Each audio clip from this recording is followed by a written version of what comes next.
Hello guys, welcome back to Culinary Medicine. I'm Amy and today I'm going to talk to you about composting inside an apartment.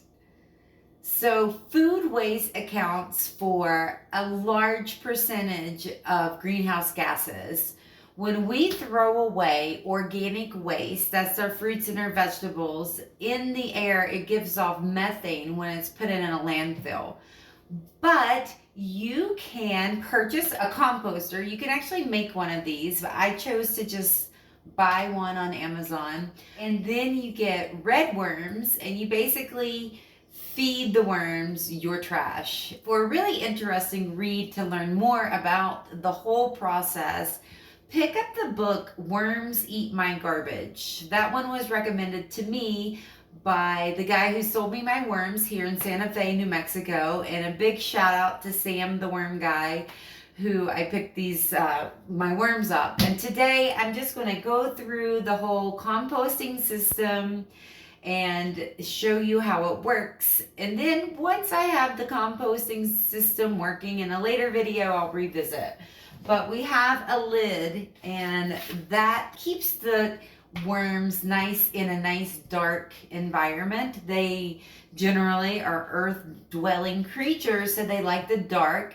And that brings me to an important point. If you are bringing one of these worm farms into your apartment, inside, when you first acclimate your worms, you are supposed to leave them underneath a bright light so that it encourages them to explore and stay inside their new home.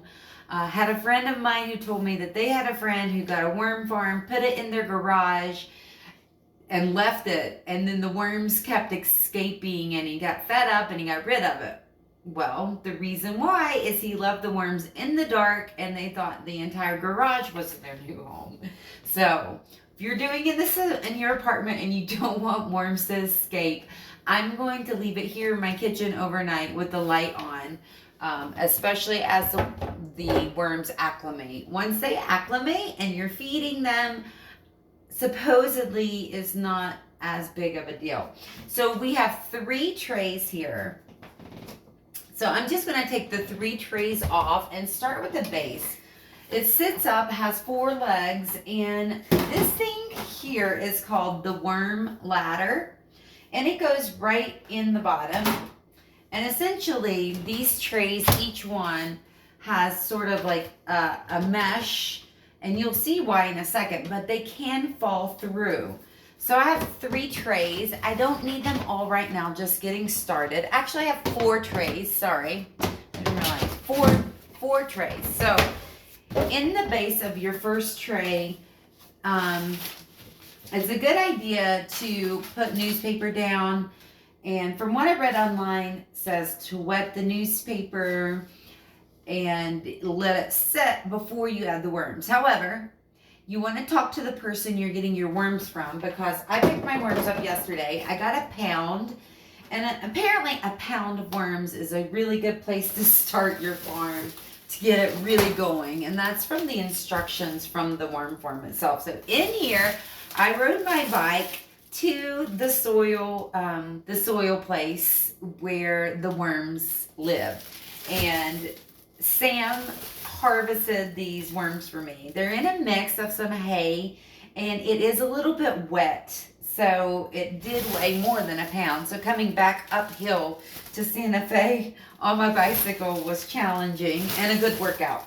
So since these are a little bit wet from the way that they were farming them on site where the worms were living, he said just put dry newspaper down because it is a little bit wet. And he said that I should be able to feed these right away. So I'm going to dump my worms. They're red wiggler worms, composting worms.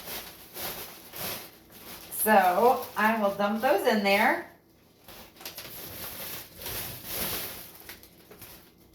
I should have my gloves.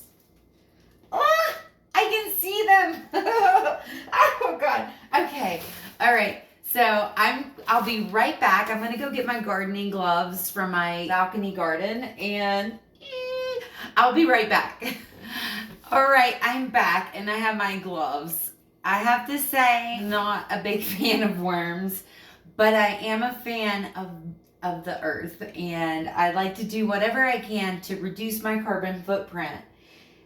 And I don't like having a lot of trash. I hate throwing food away, and I feel like if I'm putting it into this worm farm, then the worms are going to eat it. They'll decompose it, leave some casings, and this way I can use that for fertilizer in my house plants and in my herb garden that I'm putting together on the balcony this summer.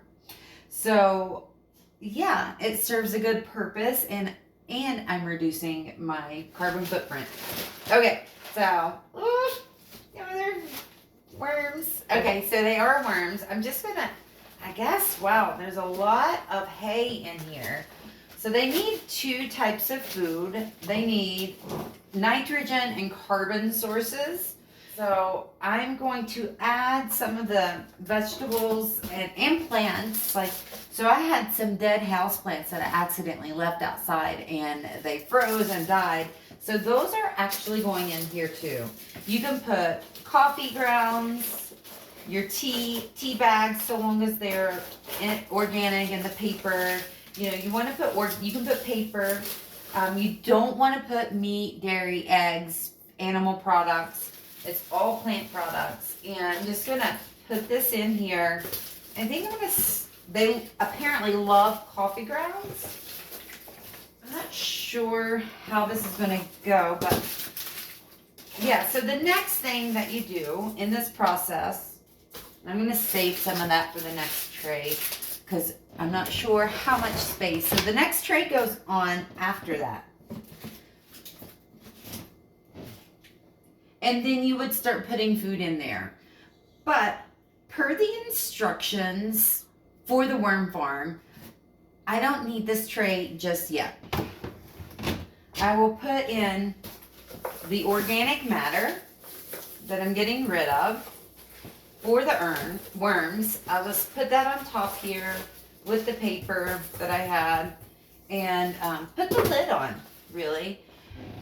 So for the next few days, I'm just going to leave this light shining down.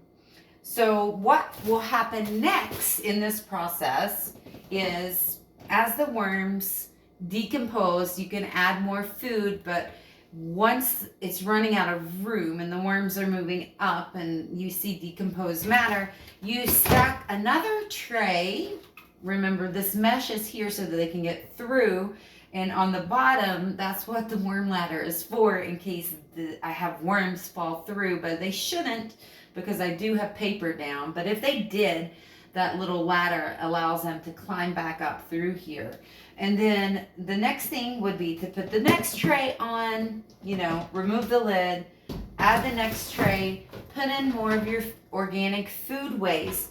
And this becomes, this is a process that takes about 3 months total to get your finished tray, because you have right now this will be a feeding tray. This is the feeding tray.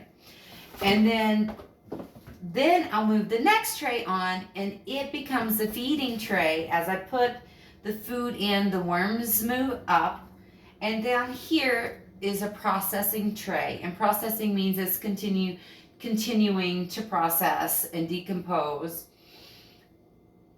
And then the next thing is, so then you can add another feeding tray, and now you have a feeding tray, processing tray, and a finished tray. At this point, you'll remove the casings and clean out the tray and use that to fertilize your plants or give it to a friend who has a garden. They love this stuff. But a total of 4 trays so that you can continue to keep this moving, and you just rotate, as it goes down. As you finish a tray, it goes to the top, and so on and so forth. But for now, I'm starting with my first tray. So I'll put the lid on it. I'll leave it in my kitchen under a spotlight so that the worms don't come out. And that is it, my dear friends. Now I no longer have to throw away my food waste. I have a place to put it, and the worms will eat it. They'll be happy, and my plants, and the house will be happy. If you have any questions, put them in the comments below and let me know what you think. Like and subscribe to this channel for more videos on how to eat healthy, nutrition, diet, and the occasional farming technique, or urban farming in my case. All right, guys, thank you so much, and I'll see you next time. Bye.